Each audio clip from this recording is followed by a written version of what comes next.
Yo, what's up, guys? So today I came across an interesting post on Blind, and there's a lot of people in tech who are doing very well, very successful, and they are acquiring a considerable amount of wealth. And this gentleman is close to hitting sort of a target milestone for himself, and he's trying to figure out, hey, what can he do next? What are some of the other things that he can do to enhance his lifestyle and just build wealth for him and his family? And so we're going to take a look at his situation and then also just give you guys kind of my thoughts on it. So let's jump right in. So the title of this post says, he's close to hitting 1 million net worth. What can I change? He says he came to the US 8 years ago with pretty much zero net worth. So like an immigrant story. Between him and his wife, we are close to hitting 1 million net worth, but have a large portion in cash. What should we do? His current net worth distribution says in 401k, he's got 250k, post-tax investments, like in Wealthfront, Robinhood, 194k. He's also got vested RSUs from Meta, 86k, and then he's also got about 400k in the bank. Awesome. Nice job, man. He says he's in his early 30s, currently renting in a high cost of living area where he's paying around 4k in rent. He's got 2 kids, and he is putting off the idea of buying a house for about $1 million because he's on visa, and in this environment, you never know. That is a very smart decision. You know what you're doing. Should I start putting more of our cash in index funds or stay put? And then edit here, he says he's holding cash for the down payment of our house. He's also received bonuses, so that also got added to the sum. All right, total comp, 400,000. Awesome. So you're doing very well for yourself, man. I'm gonna guess he's a senior engineer or some sort of a senior product guy, especially with this comp range. And he's married, he's got a couple kids, and he's got almost a million net worth, which is great. And he's thinking about buying a house, but he's going to put that on hold for a while because you never know. Assuming that he's working at Meta, which I think he mentioned up here. They've also gone through a significant amount of layoffs, and that's another consideration. So the question he's asking is, should he put that into index funds, or should he basically do something else with that?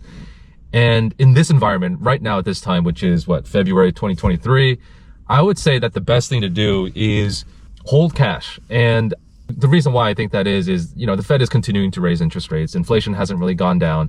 That's going to put a lot of downward pressure on the stock market and also just on housing prices as well. So I think there will be a time when houses do become a little bit more attractive to purchase. But I'm assuming this guy is interested more in growing his wealth and expanding his portfolio.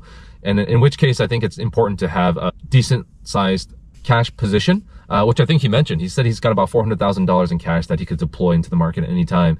And I do think that there's going to be a lot of upcoming sales in the market, if you will. There's another upcoming, Federal Reserve meeting coming up. And in that meeting, they're going to decide whether to keep rates the same, raise them, lower them.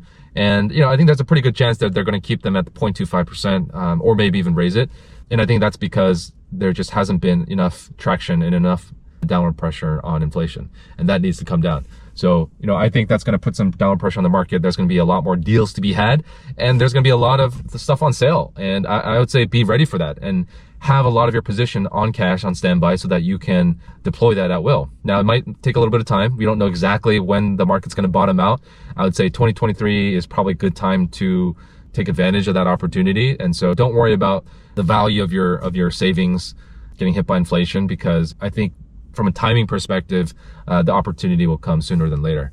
That's what I would do. And then, of course, once you make your gains in the market, that's when you can also time the real estate market and find a house or a nice residence for yourself and your family. That's when you can then liquidate your holdings and then put a nice little down payment, which I think you can already do now with 400k in cash, especially if you're targeting a $1 million house.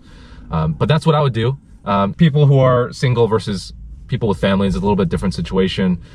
You've obviously got a lot of expenses, but with your income and with your wife's income and your savings, I would say you guys are in a really good spot. Most people, I would say, are probably not in your position. And tech is volatile, like you said.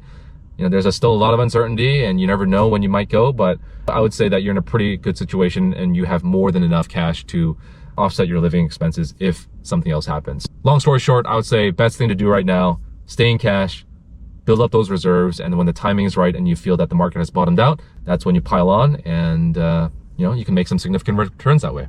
Anyways, guys, let me know what you think for this OP. Do you agree with my thoughts? Are there any things that you would do differently? Drop them in the comments down below. Like this video, share it if you have someone who could benefit from it, and we'll catch you guys in the next one. Peace.